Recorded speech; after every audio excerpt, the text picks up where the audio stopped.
Okay. It looks like everything's recording. Yeah, okay. Aloha, siblings. Am I kind of more in the middle if I go here? Yeah, I guess so. Yeah. Okay. Today's going to be a book show and tell.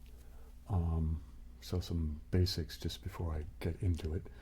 I was going through some books that were in boxes.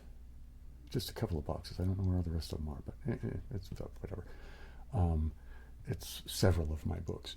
I think it's most of my math texts. So we'll start with those, I think. All right, so but I'm not going to do any like deep dive into what the books are individually. I might make a few comments here and there because there's also some fiction and the like, or there's a lot of that actually. So I'll probably just say something like, oh yeah, this is from a class, or or this is, whatever, blah blah blah. But I'm not gonna. As I was looking at these, I realized that I have a lousy memory, because if somebody were to ask me to do summaries or stuff on some of these books, I'd be like, oh wait a minute, how does that go? What? I'd have to, I'd have to go dust them off and actually look into them. There's a couple that I haven't even read, but I'll explain why that is when I get to them. But anyway, so it's just sort of it's a bunch of my books. That's really what it comes down to. It's just a bunch of my books. So I guess with that, having said that, yeah, okay, let's just get started, shall we? So, okay, like I said, this first set is a bunch of math texts. They're not in any order of the order I took them in chronologically, nor are they the order that that you would take, as far as which one is a prerequisite for another one, that kind of thing. I just stacked them how it was easy for me to stack them. You know what I mean? So that's really what that's about now. So, so let's just go. So to start off, here I can. It's a book for analysis. Analysis is, let's put it over here, I guess. Is that better to have it over here, I guess? Yeah. I don't know, maybe it's not. If I get my hand in there, maybe. I'm not the best at doing tapping, but I'll give it a little shot here and there. But analysis is not an entry-level course. The guy I took it from at San Francisco State, he liked to say that analysis was that which kept the calculus honest. It's kind of a funny line, but yeah. But you get mostly a lot of proofwriting in a course like this. Yeah, it's pretty much what you're doing is writing proofs about theorems that a lot of times have to do with calculus. So here, let's go some taps over here too, I guess. Ooh, maybe a little loud. There's so many people who are so much better at tapping than I am, but I notice people do like it. Sometimes I'll give it a go, yeah. I tried to get the audio to sync up well with the OBS thing, but I think sometimes I miss the mark, but I think I have it reasonably okay this time. So let's say I want to be like this, but over here close. There we go. Yeah, okay, anyway, let's move on to the next book, shall we? Otherwise this will take forever for so few books anyway. So, analysis. And, okay, so this is a book, well, it's a book of abstract algebra. Well, it is what it sounds like. You're dealing with algebraic structures, and it's abstract. For those of you in the know, that you'll get that, I suppose. It's rings and fields and this sort of thing.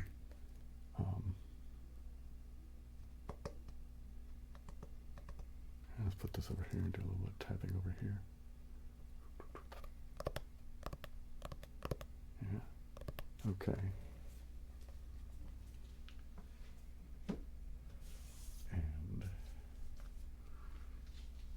This is a book, well, it's Introduction to Mathematical Structures. I took this from a professor at well, all these are from when I went to San Francisco State. And this was for a class that was called, oh man, what was the title of? Basically, it was just, the point of the class was to get good at writing proofs. Because when you get to, a certain level of math, that's what you're doing, is you're writing proofs.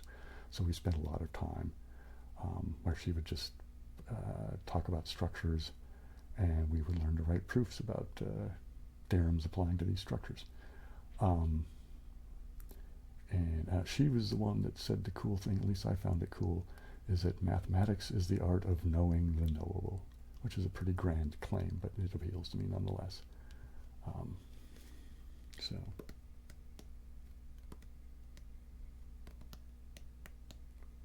No, I just did it.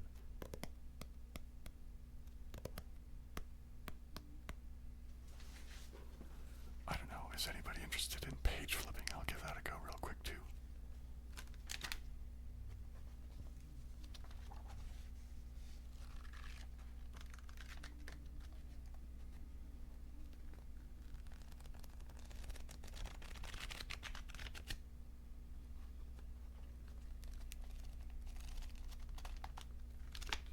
It's kind of a nice sound, yeah. I don't know if I get ASMR from it, but it's a pleasant sound. Okay, here's probably something that's more recognizable to most people. Here, let's go this way again. It's a book of trigonometry, which is, the study and measuring of triangles. Usually you do this well before, well, maybe not well before, sometimes maybe just before, depending on the institution you attend. But you usually cover this, well, you always cover this before calculus. You need trig before you can move on, I guess. Yeah, this is, now this is not from when I went to San Francisco State, because I didn't take trig there. I took trig many years before that. Actually, I took trig in high school, but I ended up going back and auditing a course because I was rusty as hell and I wanted to get into the calculus sequence, and so I went and, yeah. Actually, I think I actually added it, so I didn't just audit it. I think I actually got a course credit for it, maybe. Yeah, I'm pretty sure I got a course credit for it. I wonder what they would have done with that, because it would have been a repeat. Anyway, it doesn't matter. And this would have been from when I went to Grossmont Community College. This would have been like back in the 80s. Anyway.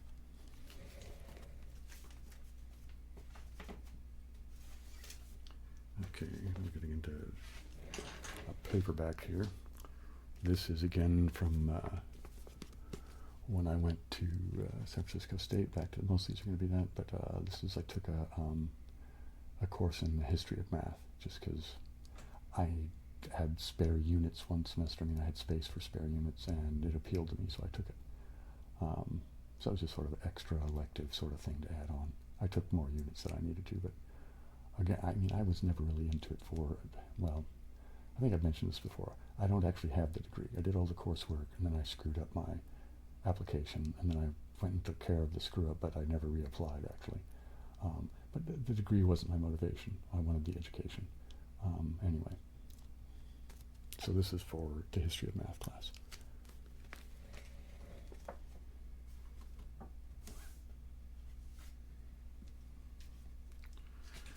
Okay, this is for the linear algebra, which is, yeah, a lot of people have probably exposed to linear algebra, although this is a text for an upper division version of the class. So, yeah, and I actually took it from this guy, oh, what's his first name? Last name is Tang. I can't think of his first name. He's a really cool guy. But he was, in fact, an algebrist. So, yeah, it's good to take analysis from an analyst, and it's good to take algebra from an algebrist, etc. Anyway.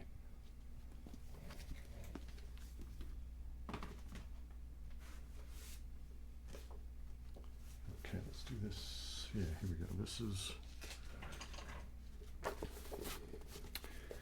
This is a course or a book for set theory. Yeah, I'll just leave it at that. Set theory. It's an upper division course in set theory. And it was stuff that Smith, John Smith is the guy's name, believe it or not. He's a Harvard-educated dude that taught at SFSU. He was a guy. He was a really good guy. He knew. Yeah, I liked him. Anyway, but he rather than assign us a text, or at least a lot of the stuff it was readings that he had pulled from stuff from the library, and had the library compile the stuff that he wanted us to have. So yeah, that's what this is about.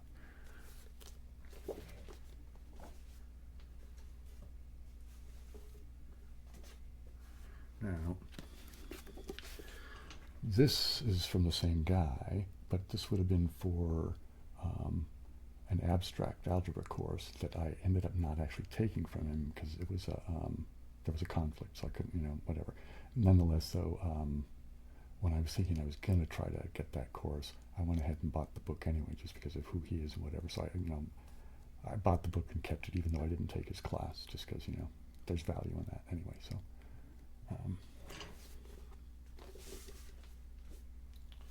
Okay. Now let's move on to, okay. All right, this was another book that was for my history of math class.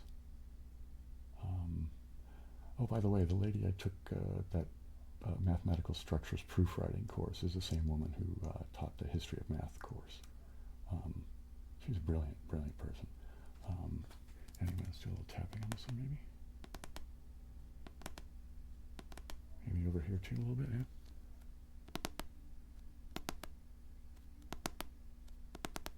Maybe a little page flipping.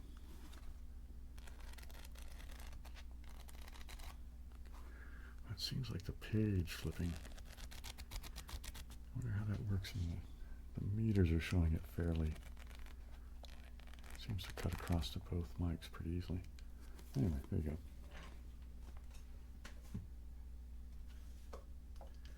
Okay.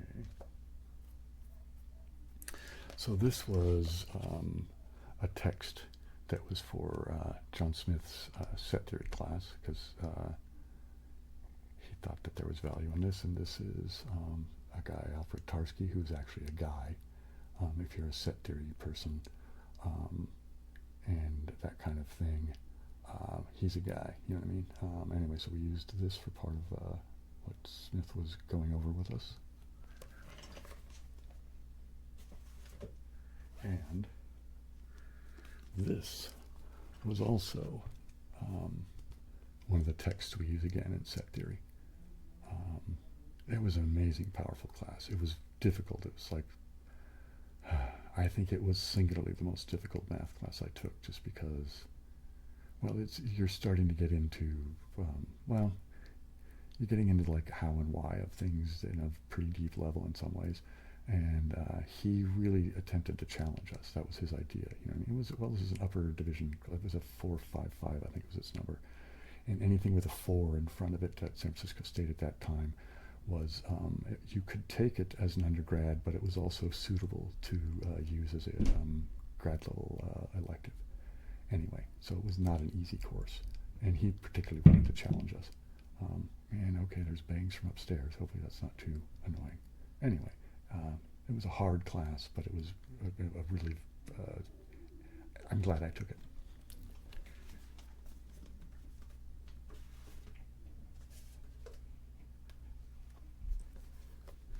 And this is Introduction to Number Theory. I just took a basic number theory course. Again, this is all just continuing on my San Francisco State stuff. Yeah, it was a fun class. It was an interesting thing about this course is that we learned about how to use prime numbers. Well, you can use prime numbers in a way that is how it's fundamentally how encryption works, but they had to be careful about how it's presented and taught because of the NSA. Can you believe that? Like the NSA has a hand into what they'll let you teach because of, it's cryptography and blah blah blah blah blah. And it's like, anyway, That's, well, whatever. Number 3.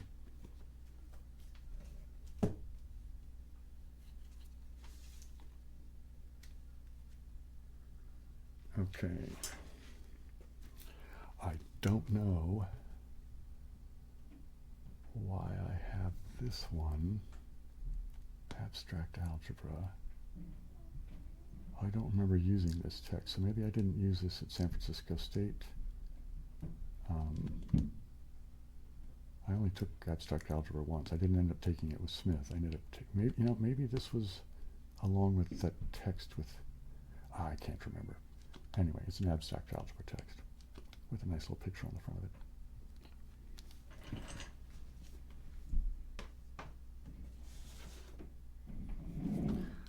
Okay, this is for upper division geometry class. So again, not your basic high school geometry.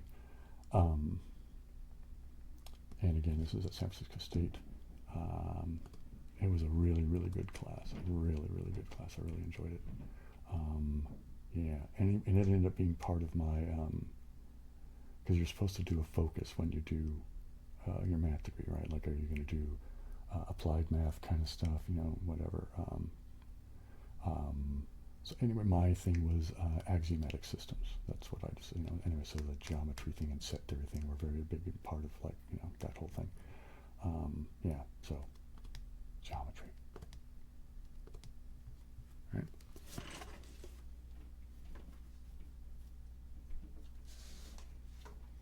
Now,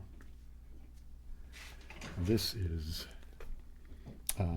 another really, really difficult class. Complex variables is applications. The course title was Functions of a Complex Variable. So if you know anything about complex numbers, right, you have, the real part and the imaginary part, right, the square root of -1 stuff, right? But when you're really using them, like, well, in calculus, for example, you're using, it's the complex, so instead of the real number line, you're using the complex plane. So you're mapping, basically you're mapping a plane to a plane, in just sort of basic space, right? And you can get way more complicated than that, but there's some cool aspects of that in the complex plane that are really, really amazing. Like, you can divide by 0 there, just because everything works differently.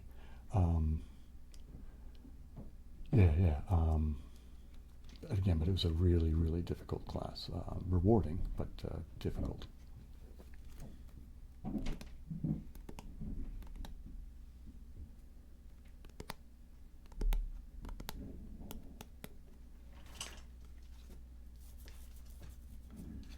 Okay, so this is not from San Francisco State. This was from when I went to Grossmont Community College way back in the 80s. This is where I actually took the calculus sequence. Yeah, so that's what this book was. So this is your basic, well, just the calculus sequence, right? The guy I had for first semester calculus, I think I may have mentioned this somewhere before,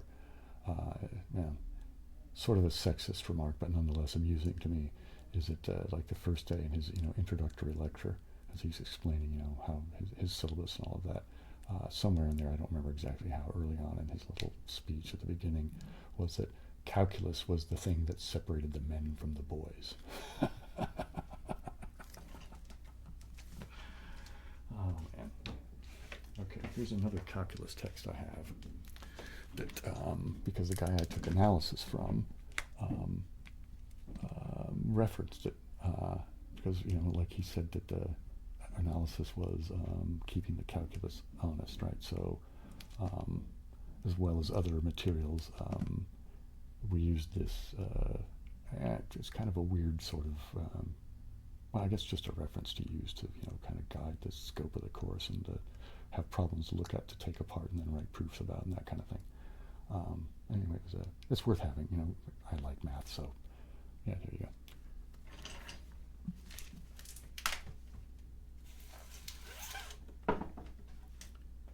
Okay,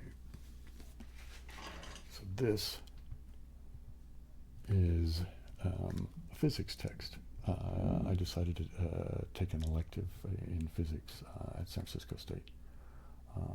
Basically just applied Newtonian mechanics, right? So using the calculus in the physical world. So there you go. Plus, I like having these big, meaty books. Big, meaty books. Big, meaty books. All right. Okay, so I'm going to, this is going to get a little choppy here and there because what I'm going to do is I'm going to go pile these somewhere else and then bring another pile and then kind of do it like that. So, that's what's going to happen here.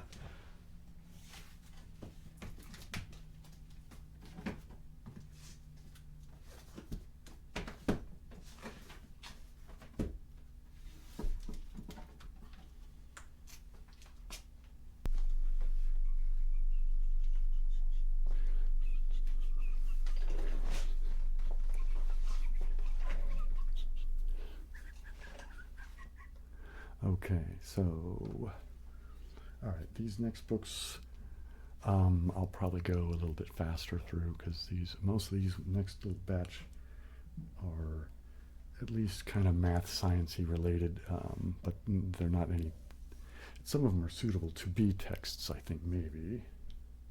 Yeah, but I didn't use them as texts, I just own them because, I'm one of those guys.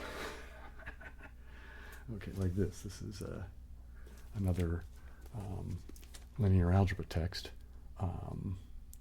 that I think is worth owning. I just didn't use it as a never used it as a text for a course.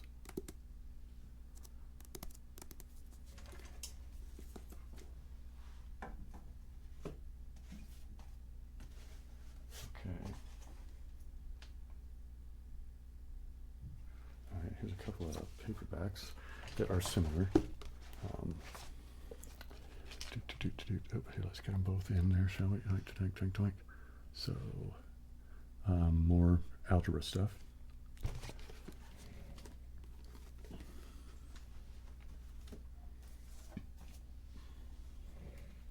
I'll try to slow down. I don't need quite that fast, do I?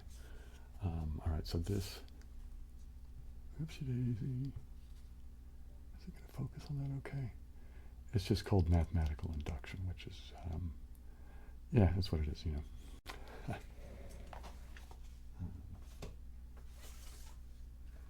Now this one, I think this was, somebody gave me this.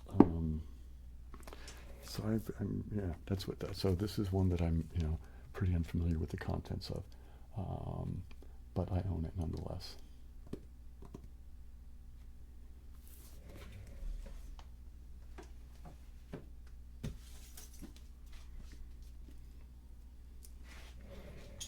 And this I got, again, not a text for any course I took, but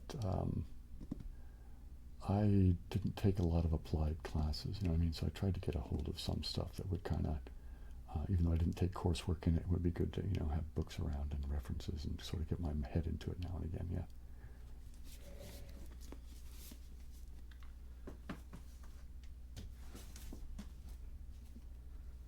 Okay, this is, again, not a text, but, right, you can see that it is what it is, yeah.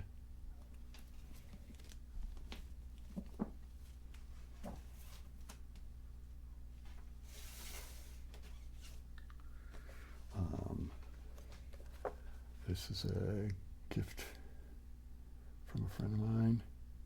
It's very interesting. Yeah, that's pi. Pi is a very crazy thing, man.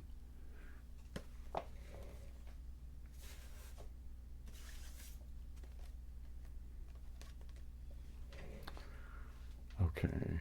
Again, so I never took any stats and probability. Can you believe that? Doing all the coursework sufficient to earn a bachelor's degree in mathematics and not taking any stats or probability, because I just chose to take other things. But again, since it's a weak spot in my coursework, I decided it would be good to have some materials to get my head into now and again, right?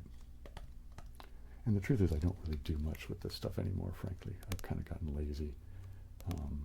Well, and I have enough other things on my plate to, worry about right now. So who knows whether I'll ever get back into pursuing math with any rigor or not. And if I did, it would be just for my own goofiness more than anything else.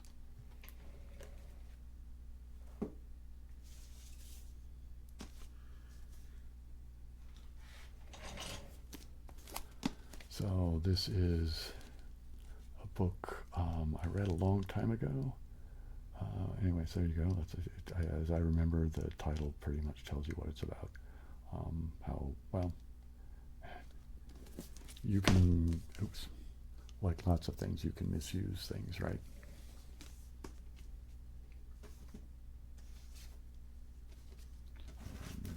Here these are.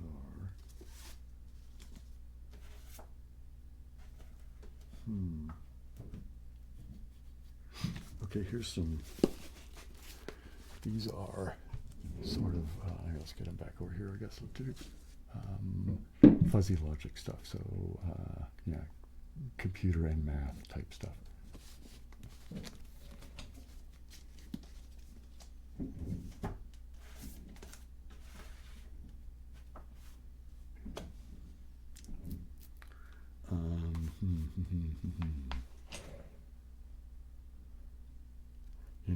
I'm wondering, okay, here's one. I don't remember where I picked it up or what my motivation was. Hang on a second, that's it. Again, you know what I mean?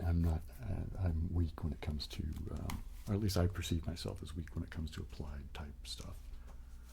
And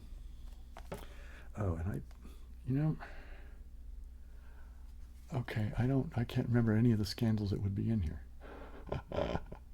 So clearly it didn't make enough of an impact, did it? Yeah, anyway.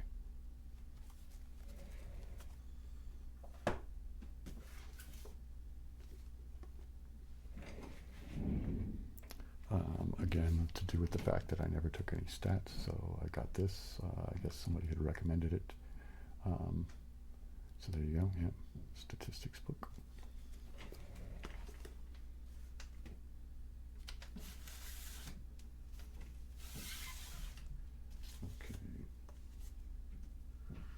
This is just a nerdy book, right? Yeah, Einstein's Meaning of Relativity.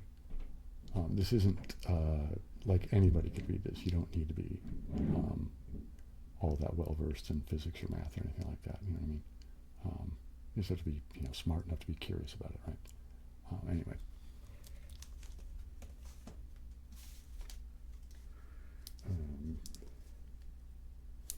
This, I don't really remember much about what's in here, but clearly, I would have it because, I'm a musician and I basically play electric guitar and, of course, keyboards and the like, so electronic music is the thing, right? Similarly, right, here's another one of these types of things. So I guess this is sort of tangential, whatever, to sort of math concepts because of, music and math, there is a relationship.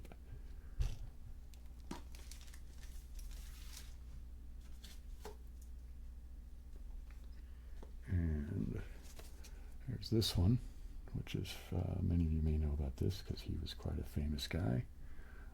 This is from, man, when did he write this? I think this was like from the 80s, like the mid to late 80s, something like that. Yeah.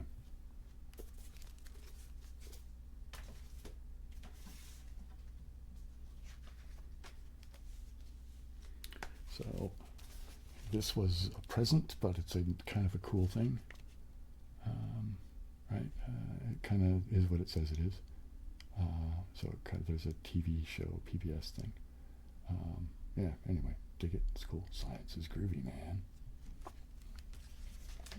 Okay, let's go. I'm going to go, again, it's going to get choppy here. I don't know. We'll see how I edit this out, but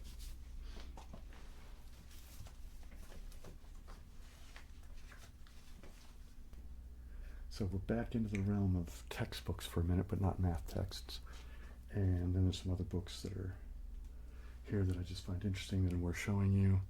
And then there's another pile over there that I'll bring. So not too much longer. Yeah, anyway, let's just move on, shall we? Okay, so, all right, so before, I guess I'll just talk for a minute. So, when I went to San Francisco State, doing a liberal arts education thing, you need to do a certain amount of upper division general education. And the way they worked it out at SFSU is you did a thing that was called Segment 3. And what you had to do is you picked some sort of kind of discipline topic area, that you would take 3 courses on, and it had to be something outside of your major and discipline, right? That kind of thing. So the idea was that if you were a sciencey person, they wanted you to take something more liberal arts, that kind of thing. And if you're a liberal arts person, they wanted you to take something that would be more sciencey, that kind of, so round out everybody's, education at a fairly rigorous level, right? The upper division stuff. So you had to actually think and write papers, and not just do a silly introductory course, Yeah. Anyway, so some of these are for that. Yeah, I think I'll try to sort this and present them that way. Okay, so the first several here, which I'll just bring over, because, yeah, these. All right, so I was doing like this. So I think everybody will more or less know what's going on with these. So so my segment 3 was, what was it? It was like folklore and myth or something like that. And there was a whole series of courses you could choose from. You had to take 3, from this list of courses. So I chose to take a course in the classics, a course in Celtic myth and legend, and a course that was called Nexa something. I don't remember the rest of the title. It's sort of it was this weird kind of, I want to say interdisciplinary sort of segment at the school that was Nexa, it was about. And so the course I took had to do with folklore, storytelling, and language, and that kind of thing, and from sort of a more anthropological point of view, and the woman that taught it was a linguist. So it was a pretty interesting course. But anyway, so I have, so the first few books here are from the classics course, which is quite a bit of reading we had to do for the semester, but yeah, anyway, there you go. So the first bit, I think all of these you'll go, oh yeah, right, of course that's in a classics course. So the first one, of course, is the Iliad, the salmon fingers of the morning, right, all that kind of stuff, and the catalog of ships, etc. Trojan War, basically, yeah. And okay, so there's that, as you might expect.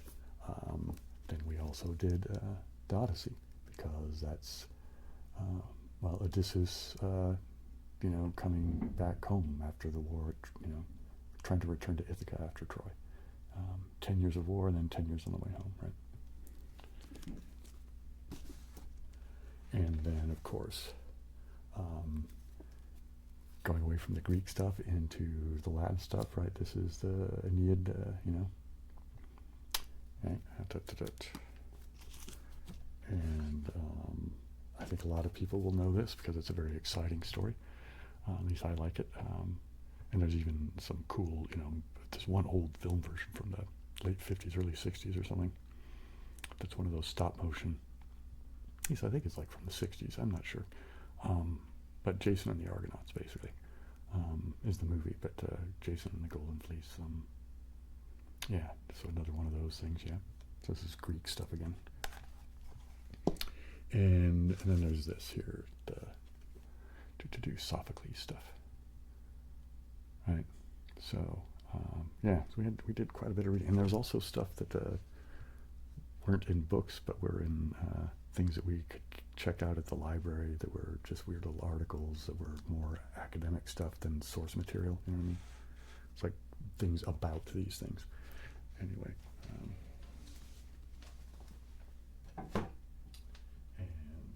okay, this and this. Okay, so these two had to do with that. Okay, so it's what. Let me get these both in the camera here. They're to do with that class I told you about. That was the language, culture, storytelling thing.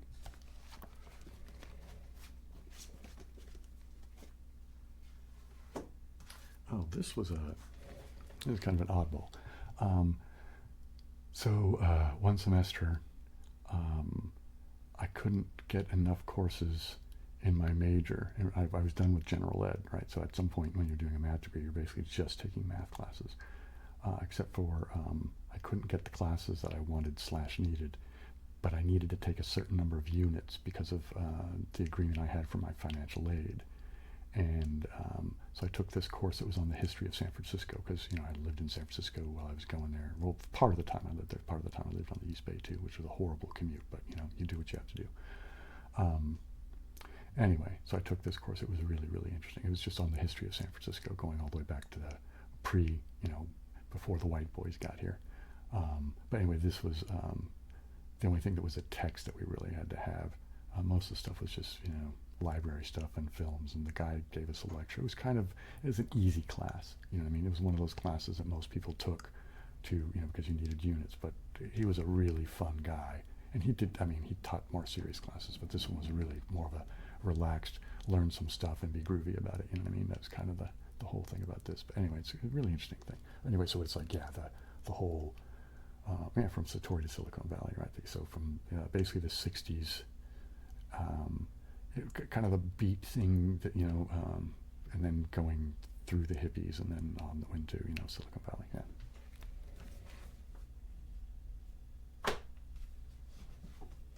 Okay, these are the books for my Celtic Lit class.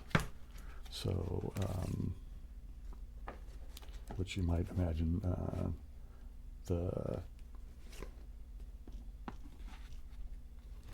So anyway, the first few here are Irish stuff, right? So there's this one, there's this one, there's this one, which I can never say correctly. I'm not even. If you anglicize it, which is what I'm going to do, because I don't remember the appropriate pronunciation, and it's one of these things that just is difficult for me to remember and say. But it looks like Cath Meg Tiro Red or something, and it's anyway, it's like Cthulhu is one of the characters out of this stuff, and then of course Welsh stuff comes to us by way of the Mabinogion, pretty groovy stuff. And okay, and related to those, but not textbooks, are just stuff because, again, I get interested in things. So there's this stuff, which is, again, old stuff, right? 12th century. I think Le Mort d'Arthur is Mallory's thing, is also from the 12th century, which I have a copy of somewhere, which I don't see, so it's kind of annoying me. But anyway, it's just a book that says Le Mort d'Arthur on it. Anyway, the Song of Roland. Now, this is a really interesting thing. Okay, so this is Roland is the rear guard, and it's as the Christians are being chased out of the Iberian Peninsula by what they would call the Saracen, right, which were the Muslims coming up from Morocco, basically the Moors, I guess.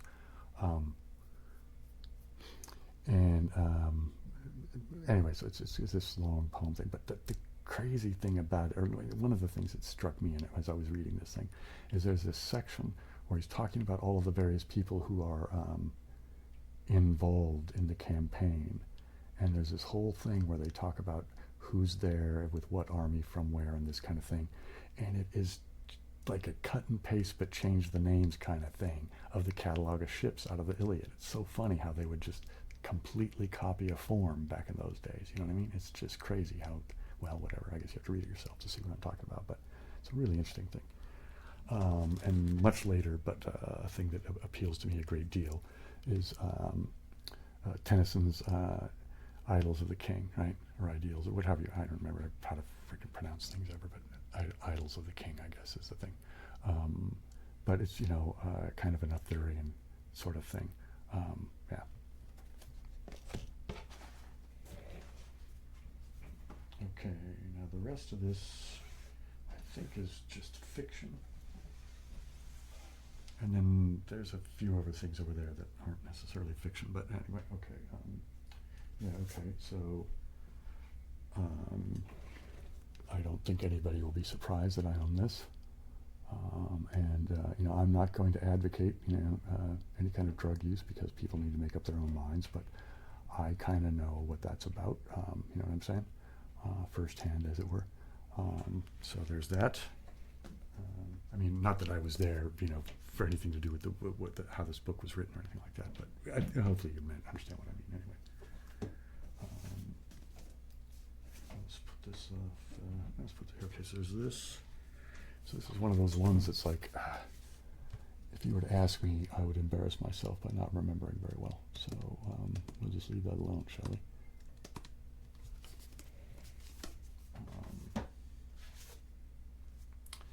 And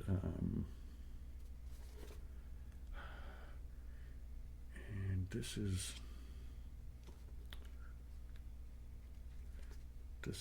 well, anyway, this is Maxine Hong Kingston. She's the author of, I think it's called Woman Warrior, which I own that somewhere, but I don't seem to have it. Which anyway, so it's I think Woman Warrior is just more well known. But anyway, Chinaman is another book by Maxine Hong Kingston.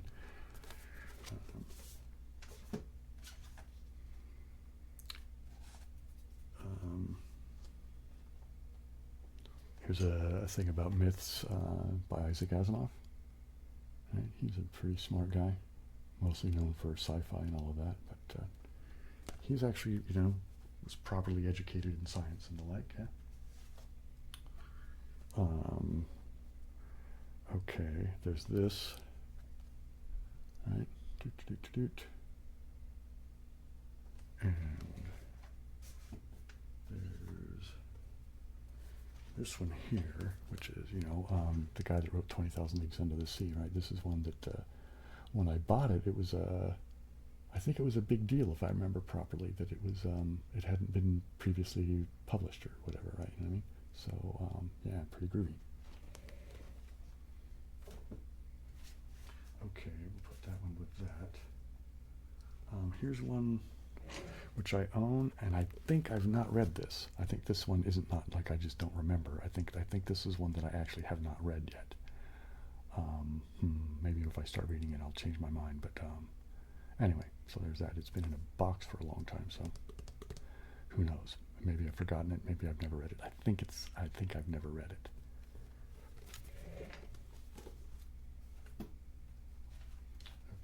These I will save because, oh, you know, I'll go ahead and do these now. These are also, I've never read them. I picked them up with the idea that I would read them. Actually because, okay. Auf Deutsch. So this one is, oh, nope, got the wrong one. This one is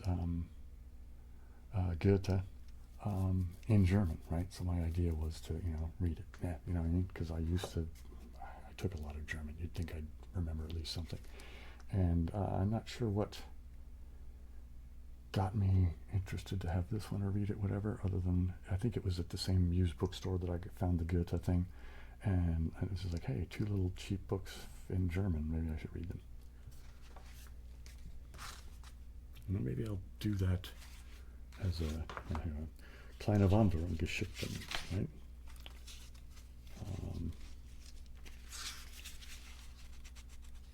Ist einem Schüttler da einreißen ihr Locken und strecke ein beim Sonnenbett heraus. And I'm sure I'm just screwing that crazy. Anyway, if anybody's, you know, German listeners heard me say that, you know, stop laughing.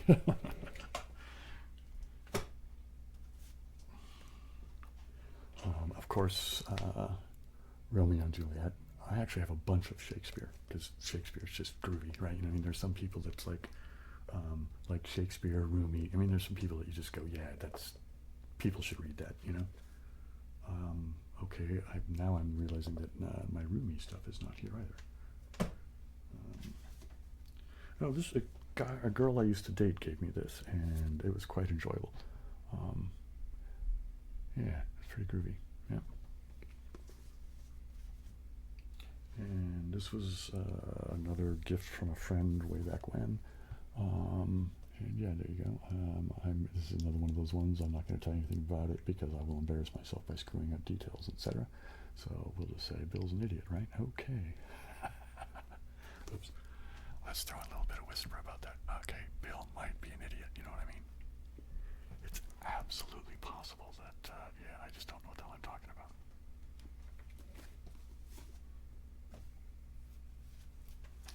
Okay, so here's two books. I also have, well, here, I'll just show you these two. Somewhere I have Love in the Time of Cholera as well, but I don't know where that is. Marquez is, again, he's one of those guys. Read Marquez. You know, I've only read him in English. Obviously, you know, my Spanish is like I can say, you know, place names because I, you know, used to live in Southern California. But I've read in an interview once that he actually likes his translator. I guess it's the same person he's been using for years, and he actually really enjoys reading the translator's English versions. He's like, I let that guy do it because he does it better than me, kind of thing. But yeah, Marquez is fantastic. Read Marquez. Okay, this is the last of a trilogy of books. If I remember right, I think it goes The Cities of the Red Knight, and then The Place of Dead Roads, and then The Western Lands. But it's William S. Burroughs. He's probably going to be known for like Naked Lunch and Junkie, or the, you know, kind of the things that a lot of people just know him from. But that trilogy that I just mentioned is, to my mind, just astonishingly beautiful.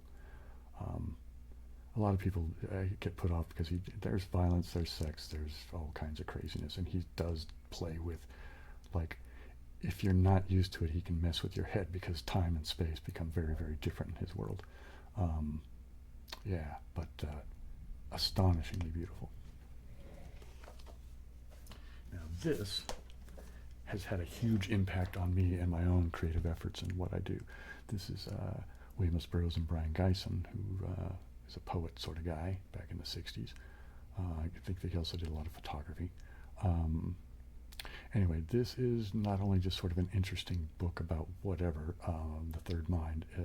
So the third mind is a concept that if you are working with another person and via collaborating, right, there is an emergent third mind, right, that comes out of the collaboration, and you can provoke it in crazy ways. And it's sort of like an extension of emergence, you know, if you want to go back to like a Hegelian sort of thing, really, right? More postmodern, right? I mean, kind of taking that kind of whatever. Anyway, back because I guess Burroughs often gets, you know, given the label of postmodern. You know, like, well, what a broad and strange concept postmodern is, anyway, right? Just basically, you know, discarding the grand narrative ideas in a lot of ways, right? Anyway, but so he talks about like cut-up technique and other collaborative things and how you can, well, whatever. If you get a chance to get hold of it, I would just get hold of it. It's groovy.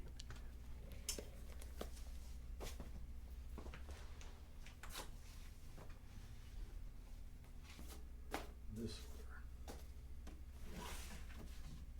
I'll do it this way. No, it doesn't really matter. Okay, so here, these are, I'm going to kind of clump together. Maybe I'll say that over again. Okay, so these ones I'm going to clump together. I think it'll make sense. So is there an order I need to do these in? All right, let's just do this because this is a gift from my mom. So it's to do with some, well, philosophical kind of view of the world from like Japanese samurai kind of thing. Anyway, so there's that. She was very into Eastern stuff. She's the one when I was like junior high age, she gave me, or I guess loaned me her copy of Lao Tzu, Tao Te Ching, which I hope I haven't, you know, embarrassed anybody or made anybody mad at my horrible pronunciation. Anyway, so yeah, so this was another thing that she turned me on to. Now this, I'm not sure where I acquired it. And I'm not going to bother trying to say his name. You can, there you go, you can see his picture there on the back. Will it focus on him better there? Okay, I have a copy of the Bhagavad Gita, which is his translation of it. And so I also have this too. It kind of, I guess, accompanies it or whatever. Just because, I have an interest in, well, just because I'm an atheist doesn't mean I can't gain insight from other people's perspectives and, models of the world, right? So I have this. Similarly, I have this, which I am not well versed in it. I've actually been thinking about trying to figure out a way of getting to know it better, just because I think it would be worth understanding perspectives that come from it because of, the nature of the world we live in now. Maybe I should find somebody who, I don't know, do I have any viewers who are Muslim who would be interested in, interacting with me in any particular manner? I don't know. I don't know. Maybe that's just a silly notion, but I am woefully ignorant, and I find it, for some reason, I find it difficult to, get into it as opposed to other texts. But certainly there has to be value in it from a cultural standpoint alone, right? Let alone, so I shouldn't say has to be value into it. There's observably value into it because of its impact on the world, just because I have difficulty with it, you know what I'm saying? Anyway, so there's that. This is, it's a Gideon's Bible that I took from a hotel room. It's that simple. But I actually have this is, okay. I'll go ahead and just, because that address and phone number, the address doesn't exist anymore. That house was destroyed to make room for a frickin' parking lot. Anyway, my grandfather gave me this. It's he acquired it because, not that it had anything to do with the officer's candidate school, because I obviously wasn't the officer's candidate, but he was able to get this, and then he presented it to me because he did his 20 years in the Navy. He was a submariner in World War II, and then after the war was over, he stayed on he did a full career. Spent a lot of time training other sailors to be sailors, basically, among other things. But anyway, so this is that. So I have 2 copies of the Bible. Actually, I have another copy of the Bible because I have his Navy Bible that was my grandmother's. After he died, she kind of took that to be her personal Bible, and then I kind of have it somewhere because she and I had a terribly close relationship. Regardless of my atheism, left-wingness, she was a, Christian conservative Republican, right? But she was my grandmother, so there's that. Okay, so now we're getting into the last bit of stuff. Okay, so this is just kind of fun. I have this book that somebody gave me of Betty Page stuff, yeah. I'm sure everybody knows who Betty Page is, the queen of pinup, right? So back in the day. It was all very risque for, the time period, but of course now it came as, I don't know. I don't think it really raises any eyebrows anymore. But nonetheless, it's a lot of interesting images and stuff. And here I'll just say there, I'm not going to flip through it, but there you can see that image on the back there. So I can get it to be better in focus. You can see what's going on here without the glare of the light. How am I going to make that look better? Come on now. I guess that's better, yeah. Anyway. Like from the 50s, right? 1950s, yeah, right? I think that would be obvious. Okay, here's a guy. So one of my favorite artists is Henri de Toulouse-Lautrec. I'm sure I'm totally mispronouncing that in French or whatever, but he did a lot of, anyway, if you don't know who he is, Google him and go look at his stuff. You probably will find stuff you go, oh, I didn't know that was that guy. I really, really, really, really, really like him. Okay, this next one and 2 kind of I saved for last just because they amuse me. So this one here is sort of preparatory for the next one. Okay, so I had a more than passing interest in pornography back in the day, not just because I'm a guy in pornos, ooh, look, that makes me horny kind of thing, although obviously it does do that. Maybe that's not obvious, but for me it worked, right? Anyway, but as a cultural phenomenon and, well, frankly, art form in a broad sense, as far as like popular culture goes, right?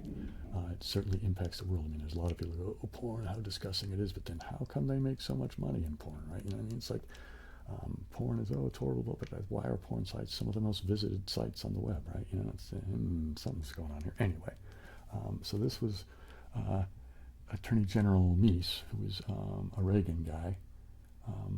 This was the Attorney General's Commission on Pornography. So this was their whole, this is it. This is the results of the Commission's investigations and having people come in and talk to people and, you know, yeah, anyway. Anyway, so that brings me to this. The Pearl. The Pearl is sort of like a zine sort of thing back in the Victorian era. And it's essentially literature porn, or porn literature, or however you want to discuss. You know, there's no pictures, it's just stories. But it is pretty depraved, kinky, crazy stuff. I mean, you know, lots of it's class-based stuff. So like lords sleeping with maids and this sort of thing. But lots of incest, lots of just, you know, it's just pretty crazy stuff. And I thought about actually maybe making another channel where I read this, you know what I mean, just for, I don't know, shock value or entertainment of some kind, or, you know, I don't know. I don't think it would ever get monetized, obviously, but I don't know, I just don't have the time to invest into something like that right now, but it amuses me to consider. Anyway, so I saved this one for last just because of that little bit of amusement. So you get the adult stuff at the end. So for those of you who stayed, you get the lovely whatever of being exposed to Bill's notion on things like porn and erotica or whatever the hell. Anyway, I hope you guys found this interesting. It's by no means like all the books I own, but it's the ones that I was able to get through and sort of go, yeah, these will make a good show and tell. So there you go. I hope you enjoyed show and tell. And anyway, aloha siblings.